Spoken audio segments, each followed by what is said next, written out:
Queridos, tivemos aí na semana retrasada a nossa conferência. Foi uma excelente conferência, sobretudo do ponto de vista da comunhão dos irmãos, né? Irmãos que vieram de outros estados, foi uma bênção. Pudemos estar juntos, ver os irmãos que não víamos há algum tempo. Depois, em seguida, na outra semana, o pastor Josué ministrou a palavra, semana passada. Eu não pude estar com os irmãos, eu adoeci imediatamente à conferência. Na conferência já não estava bem, estava um pouco já assim, mas depois da conferência eu prostrei com crise forte de garganta. E eu sarei, de fato, ontem à noite. Passei a semana toda, ainda que eu vim aqui na terça-feira no curso de leitura, estive aqui na quarta, mas tão logo a garganta passou, fiquei muito gripado, muito resfriado, cabeça doendo, olhos doendo. Pensei, poxa, vai vir sinusite, não é possível. Acabei de tomar agora o antibiótico e fiquei prostrado mesmo, né? Na quinta, na sexta, no sábado, sem sair de casa para nada absolutamente. Mas ontem à noite, eu estava, Senhor, tem misericórdia de mim, Senhor, eu preciso ir congregar com os irmãos amanhã. Preciso ministrar a tua palavra. Aí dei 3 espirros, em seguida a oração. 3 espirros, verdade, eu não estou brincando não. E aí me senti curado na hora. Estou bem já, 3 espirros, estou bem. E de fato fiquei bem, dormi bem. Nariz não entupiu mais, cabeça não doeu mais, o corpo ficou normal como qualquer outro dia. Acordei bem e estou aqui bem para a glória de Deus. Amém? E aí, trouxemos hoje para os irmãos esse tema que evidentemente, como todos já sabem, é impossível que nós o concluamos numa única mensagem, né? Então já ofereço esse tema como uma série, né? Eu vou trabalhar parte por parte, vamos seguindo. Um tema a princípio conhecido dos irmãos, mas vamos trazer algumas perspectivas interessantes que o texto nos propõe. Vamos buscar fazer uma exegese bíblica de Lucas capítulo 9 e parte do capítulo 10, tá bom? Como está aí o tema, parábola do samaritano, uma história de amor e graça contada por Jesus a caminho do Calvário. Bonito, né? Essa frase de baixo não é minha não, tá? Não foi criação minha não. Eu vi na capa de um livro, procurei esse livro, não encontrei. Esse é um livro acadêmico, não é um livro exatamente religioso, é um livro de academia, do ponto de vista da hermenêutica, quando dizia uma história de amor e graça contada por Jesus a caminho da cruz. Então eu trouxe, pedi emprestado por conta própria. Está aí claro para os irmãos que essa frase de baixo não é uma criação minha, é apenas uma apropriação humilde que eu faço, porque achei extremamente interessante. Até porque quando diz uma história de amor e graça contada por Jesus a caminho do Calvário, e aí você busca logo lá a parábola do samaritano, que se encontra em Lucas capítulo 10, nós vamos observar exatamente que esta parábola é a única parábola contada por Jesus desde o momento em que ele começa a seguir em direção a Jerusalém para ser preso, para ser morto. Então agora pensem vocês comigo por um momento. Abra sua Bíblia em Lucas capítulo 9, versículo 51. Pensem vocês comigo, esse momento dramático de Jesus. Só para os irmãos se contextualizarem aí, capítulo 9, versículo 51 de Lucas. Abra sua Bíblia, é bom seus irmãos abrirem a Bíblia, porque o que eu vou fazer agora, no Henrique não tem como fazer aqui na tela. Você pode manter a tela fixa aí, onde está, e os irmãos olhem na Bíblia, porque eu quero apresentar isso para os irmãos aqui, ó. Versículo 51 do capítulo 9 de Lucas, que diz assim, olha: e aconteceu que, ao se completarem os dias em que devia ele ser assunto ao céu, manifestou no semblante a intrépida resolução de ir para Jerusalém. Então, o texto diz tudo. Completaram-se, atenção, completaram-se os dias. Quem está entendendo o texto? Completaram-se os dias em que Jesus devia ser assunto ao céu, ou seja, ele voltaria. Ele não se fez carne, agora ele deveria voltar ao Pai. Mas para ele retornar, ele precisava o quê? Morrer e ressuscitar. Ser morto e ressuscitado. Então o que diz o versículo 51 é que tão logo se completaram os dias em que ele deveria ser morto, ou ser preso, crucificado, morto, ressurreto e retornar ao Pai, sabendo ele que completaram-se os dias, ou seja, findaram-se ali os dias do seu ministério, e agora ele encaminharia para a consumação, para a finalização da sua obra terrestre. O que ele fez? Pense comigo por um momento, olhem para mim. Imagine você indo a um lugar realizar uma missão. Entenda que a missão de Jesus, uma das missões, nem uma das missões, mas a missão extremamente e humanamente quase que impossível. Aquele que é o Logos, aquele que é Deus, aquele que é o Criador de todas as coisas, em quem tudo existe, para quem tudo foi feito, em quem tudo foi feito, ele deixa a sua glória e entra no processo de kenosis. A palavra kenosis é uma palavra grega para significar o esvaziamento. Agora entenda que esse esvaziamento, existe uma discussão teológica aí, fico observando, e as pessoas ficam perguntando, dizendo, esse esvaziamento é esvaziamento de quê? Da divindade. Ora, como pode?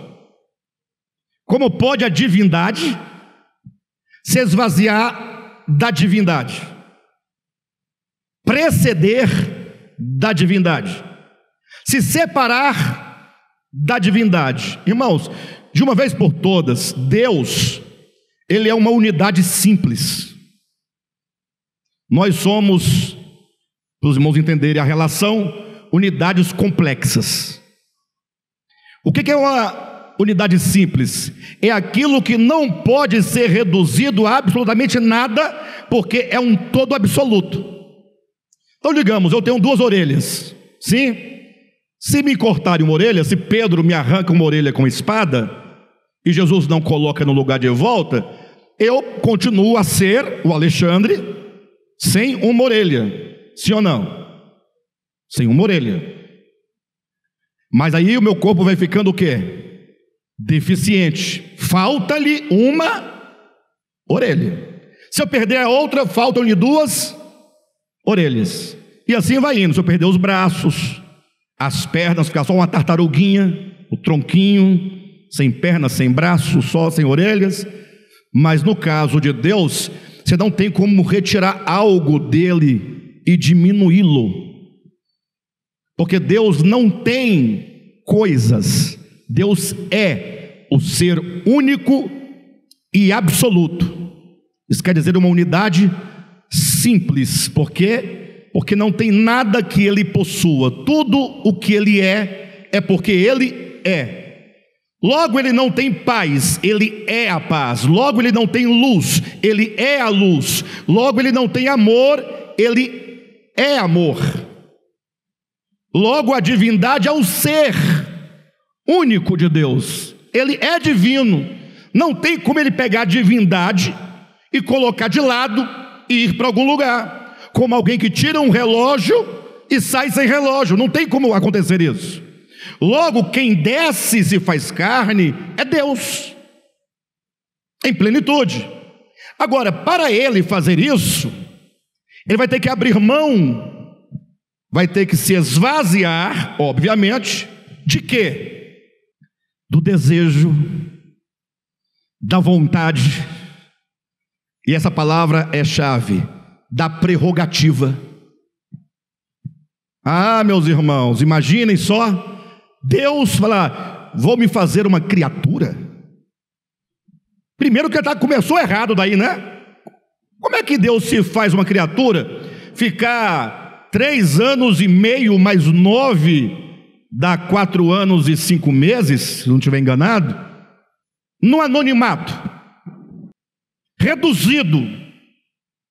Então ele deixa a glória, os louvores, toda a honra, toda a prerrogativa que ele goza diante do universo, diante das criaturas, né, que sabem dele, que o adoram e o servem, diferentemente de nós, que o adoramos por fé.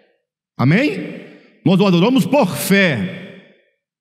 Bem, enfim, deixar tudo isso e falar, agora eu vou me tornar uma criatura. Isso é se reduzir.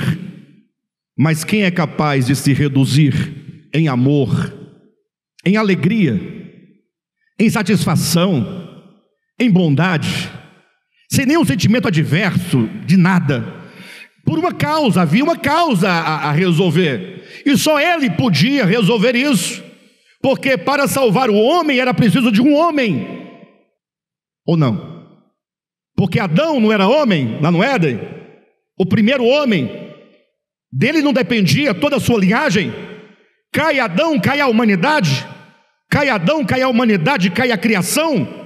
Então agora tem que haver um homem para reerguer essa criação e levá-la de volta a Deus. E que homem seria esse?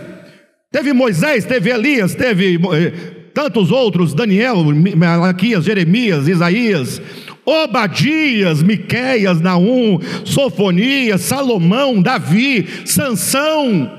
Quem é que vai reerguer a humanidade? Nenhum homem desses que participam dessa consciência caída é capaz o suficiente. Então Deus fala, eu vou me fazer homem, vou viver como homem, viver. Só que para isso ele se abdica do exercício daquilo que ele é. Ah, irmãos, é muita grandeza. É porque agora se faz criatura, e embora sendo feito criatura, não é, porque tem que viver como homem, em todas as limitações de homem. Tem que ser gerado como homem, tem que nascer como homem, tem que mamar nos seios de sua mãe como homem, tem que ter a sua meninice como homem, adolescência como homem, ser jovem como homem, como qualquer outro, ser tentado em todas as coisas como qualquer outro homem, e ele tem que vencer como homem. Por isso que ele é o segundo homem, é o segundo Adão, ele venceu. Por isso que esse nome Jesus é o nome que agora, somente nessas circunstâncias de vitória, é colocado acima de todo nome. Porque enquanto o Logos, o seu nome nunca esteve em nenhuma hierarquia, porque não há hierarquia para o nome daquele que é. Nenhum nome se equipara ao nome dele. Para que o nome dele seja exaltado acima de todo nome, tem que ser homem primeiro. Amém? Entendem isso ou não? Isso não diminui em nada. Isso é o mistério da piedade pregado aqui na semana passada. Então agora ele vem, e nessas condições, homem, ele tem toda a sua infância, até os 12 anos, sabemos pouco dele. Ele nasce, ele aparece com 12 anos, não é? Lá em Jerusalém, na festa da Páscoa, salvo engano, numa festa que tinha lá, Lembra quando ele se perdeu de seus pais? Não tinha 12 anos? Dali ele desaparece de novo. E ele só volta a aparecer 18 anos depois, quando tinha já seus 30 anos. E aí ele é batizado, vai ao deserto, né? E aí começa em Cafarnaum o seu ministério. E agora são 3 anos de ministério. Então, e ele sabia de cada um dos seus dias, porque o saber está na sua consciência divina. Agora o viver estava para a sua disposição humana. Se ele quisesse vencer o pecado, quanto homem, ele tinha que rogar ao Pai.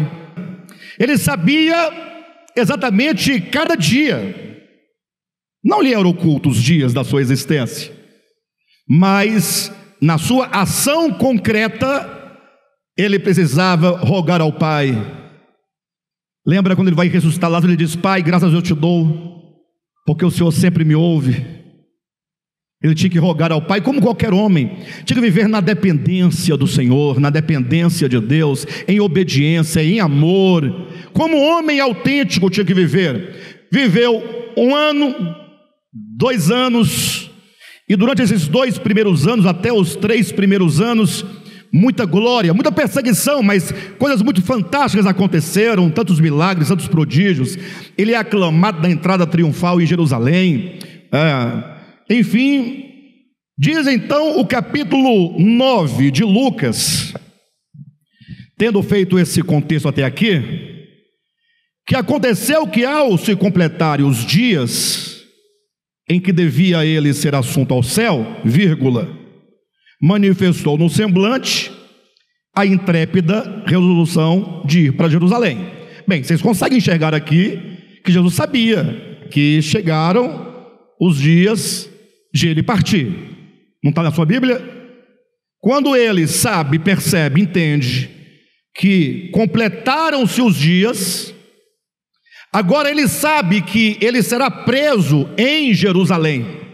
Ele sabe que agora ele precisa não ser preso exatamente, depende da perspectiva.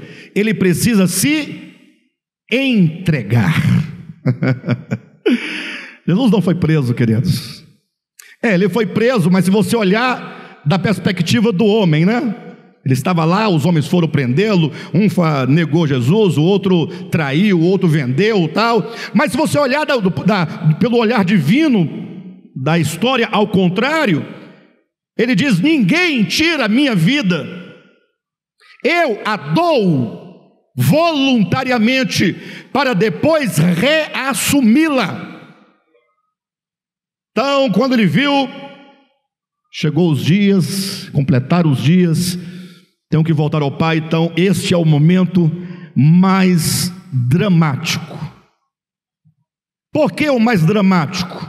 Porque agora vão cessar os meros discursos e discussões em torno de Jesus, da sua palavra, do reino do Pai, etc. E agora ele será entregue nas mãos.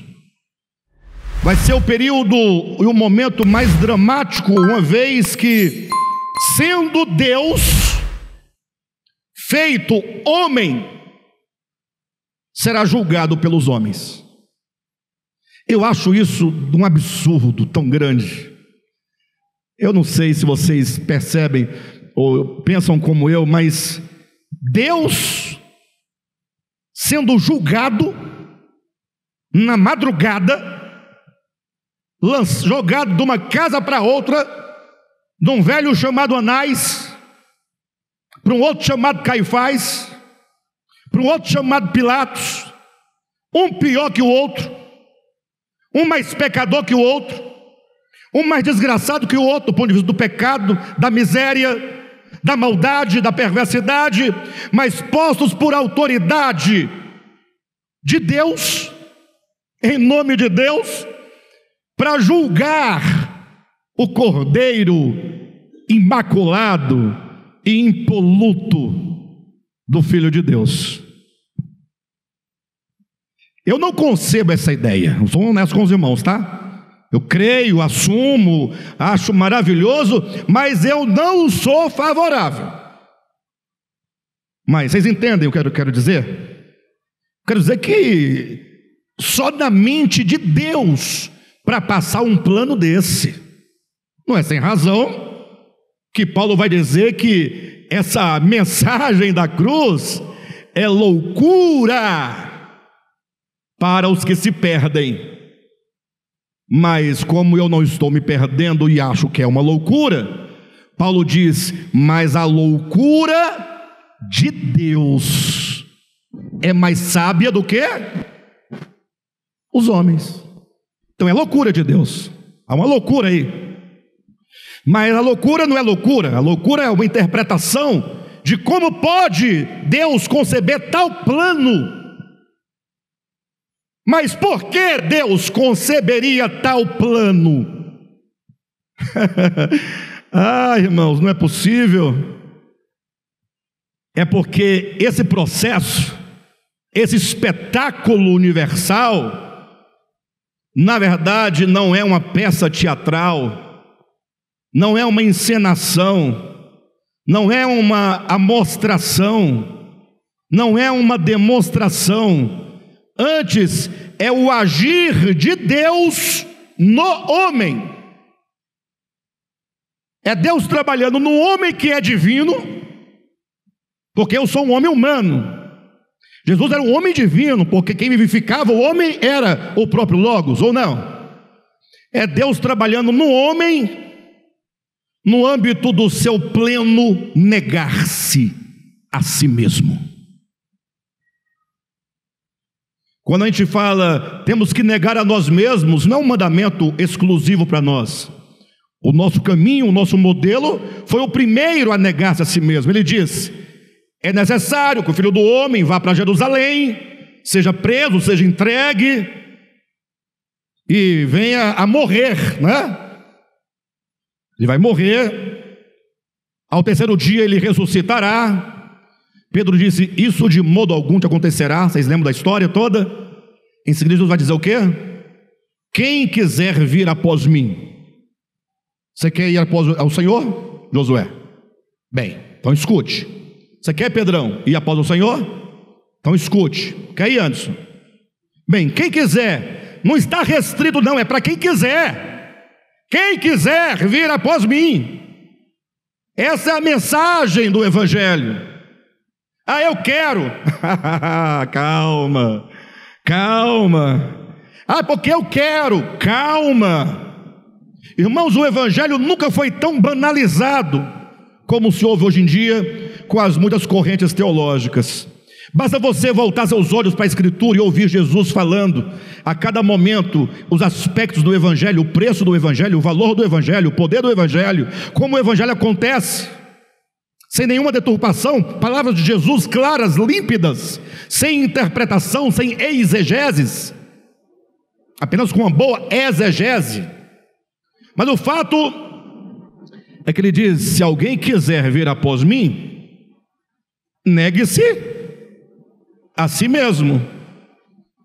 E nós temos que aprender a ler os textos, mesmo os bíblicos, de maneira buscando as suas implicações. Quando ele diz, olha, eu estou indo para Jerusalém, se você quiser vir comigo após mim, você tem que negar a si mesmo. Eu vou. Ou seja, qual é a condição para ir para Jerusalém? Qual é a condição? O que é ir para Jerusalém? É pegar uma excursão e fazer uma excursão para Israel? Quando ele diz, chegou a hora que completaram os seus dias de partir para o Pai, e ele manifestou a intrépida resolução de ir para Jerusalém. Esse ir para Jerusalém é o mesmo quando ele diz, é necessário que o Filho do Homem vá para Jerusalém, seja preso. Ir para Jerusalém implica morrer. Ó, morrer, aniquilado. Quem quer morrer? Ah, eu quero morrer, eu, Alexandre, quero morrer. Exemplo, né? Não, isso não é morrer. Isso que eu quero não é morrer. Talvez eu esteja fugindo de alguma complicação, algum peso. Sim ou não? Morrer, nesses termos de morrer fisicamente, é uma fuga de algum peso, de alguma pressão, de alguma coisa que está me incomodando, e aí eu prefiro fugir a enfrentar. Morrer, na verdade, é sendo não ser. Sendo não ser. Uma pessoa nula, completamente nula. Passa, ninguém olha. Quem conhece não dá importância. Seu valor é zero, zero, zero, zero. Então ele ia para Jerusalém, porque ele ia passar como quem não somente não era, mas dos homens que não são, o pior de todos. E ele diz: estou indo para Jerusalém. Ir para Jerusalém é não ser, é a cruz, é o aniquilamento do ser. Então, para eu ir para Jerusalém, para sofrer isso, eu preciso o quê? Negar a mim mesmo. Tomar o quê? A minha cruz. Isso é Jesus. Eu estou negando a mim mesmo, estou tomando a minha cruz e estou indo para o morrer. Alguém quer vir comigo? Todo mundo quer uma rabeirinha em cima da cruz de Cristo, né?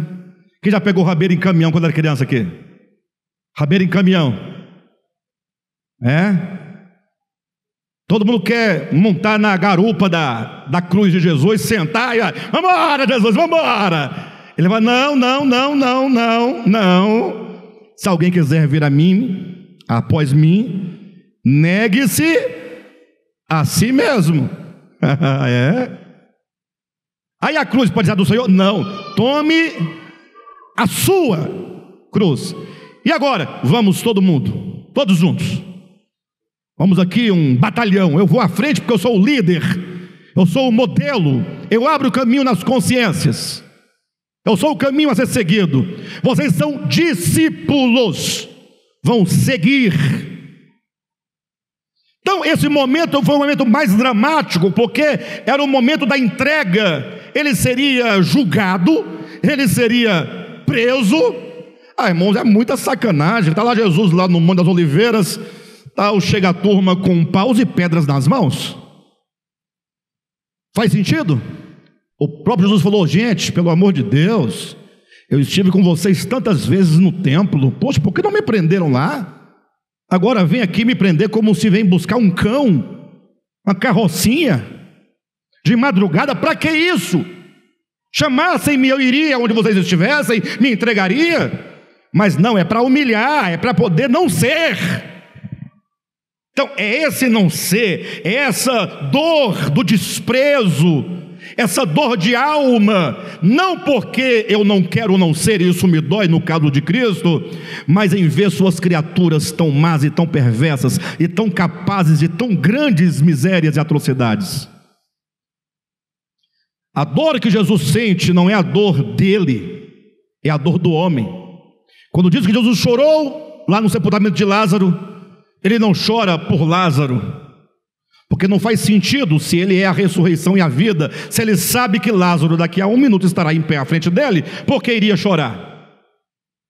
Sim ou não? Mas vendo os corações endurecidos, a incredulidade, o sofrimento humano, diante da ignorância de quem é Deus, do poder de Deus, do Evangelho, Jesus chora pelos vivos que são mortos. De todo modo, ele é preso e agora vai passando pelos julgamentos. Pelos julgamentos. Em cada julgamento, uma humilhação diferente. No primeiro julgamento disseram assim: olha, ele é rei. Mas ele não é o rei? Estou perguntando para vocês. Ele é o rei, e não somente o rei, ele é o rei. Isso é um fato, ele é o rei dos reis. Ele não é o rei dos judeus, ele é o rei dos reis. Rei dos reis. Quem disse que ele era o rei dos judeus foram os romanos, que disseram: olha, já que ele é o rei de vocês, escreve aí essa aqui, ó, é Jesus Nazareno, o rei dos judeus. Mas Jesus fala: o meu reino não é daqui. Israel é daqui? Da terra? Está lá na Palestina, sei lá, no Oriente Médio?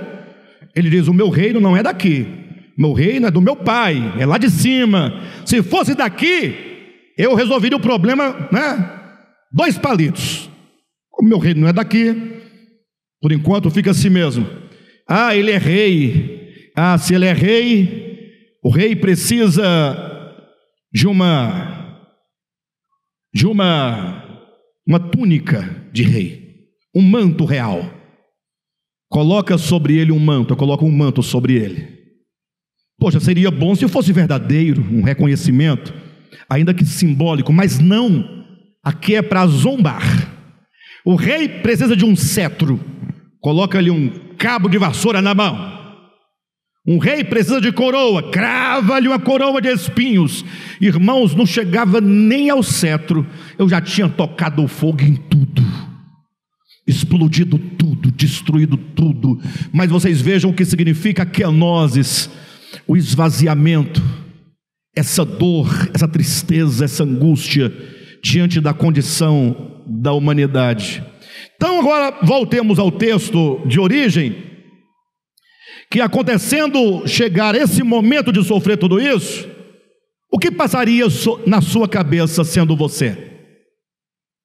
Você teria ainda, sabendo do que você está, o que lhe está para acontecer, você agora, sabendo que completaram os seus dias em que ele devia ser assunto ao céu, o que ele fez? Primeiro, manifestou no semblante. Manifestou no semblante o quê? Lê direito. Manifestou no semblante a resolução de ir para Jerusalém. Não, ele manifestou a decisão, a resolução de ir para Jerusalém. Sim. Faltando o quê? Ah, ele manifestou a intrépida. Ele está decidido. Ele sabe quem ele é. Ele sabe quem o Pai é. E ele sabe o que ele veio realizar. Logo, ele manifestou a intrépida resolução de ir para Jerusalém. E agora ele começa a caminhar passo a passo em direção ao Calvário. E a pergunta que contextualiza a nossa série, eu estou apenas no título, tá? Nós não entramos na série. Não entramos, eu estou comentando o título, que é uma história de amor e graça contada por Jesus a caminho do Calvário. Hoje nós estamos só apresentando o tema. Em que você pensaria em tal circunstância? Cada passo que ele dava agora, a partir do versículo 51 de Lucas 10, ele está indo em direção à cruz. Logo, cada passo mais próximo da humilhação, da dor, da angústia, do desprezo, né? E você? Coloque-se por um momento no lugar. Se fosse de você, nesse trajeto, nesse caminho, contar uma história, ou parar um momento e trazer um ensinamento, o que você falaria? Porque é um momento, puxa, né? É o mais dramático, né? Tantas ocasiões para ele falar o que ele falou nesse caminho, mas, por incrível que pareça, no caminho do Calvário, ou a caminho do Calvário, Jesus vai nos contar a história do samaritano. Será que tem alguma relação a história do samaritano com o caminho do Calvário? Qual a relação que existe entre uma coisa e outra? Olhe na sua Bíblia rapidamente, O que eu vou demonstrar, o Henrique não vai conseguir colocar ali, porque eu vou mostrar o contexto. Mas olha aí, ó, Lucas 9, 51 em diante. Então, o 51 nós lemos, né? O que vai acontecer em seguida? Jesus vai enviar 2 de seus discípulos a procurar para ele um lugar em Samaria, que, como era caminho de Jerusalém, ele iria pousar em Samaria. Ele é rejeitado em... Ele é rejeitado em... Pessoal, me ajuda aí, pessoal. Ele será rejeitado em Samaria. Ele vai nos contar a história do samaritano. Ele está indo para Jerusalém, no momento mais dramático. Ele fala, vamos passar por Samaria, eu quero pousar lá. Lá ele é rejeitado. Nós vamos falar isso na semana que vem, passo a passo. Ele é rejeitado. Ele traz um ensinamento para os seus discípulos sobre essa sua rejeição, sobre a sua missão. Em seguida, versículo 57 ao 62, Jesus vai colocar à prova aqueles que dizem querer segui-lo. Pelo menos 3 qualidades de pessoas. Senhor, eu vou com você. Eu estou indo para Jerusalém. É o caminho do Calvário. Tem samaritano na história. Você quer me seguir? As implicações são profundas. Entra no capítulo 10. Jesus envia 70. Isso tudo está acontecendo a caminho. Ele está indo em direção.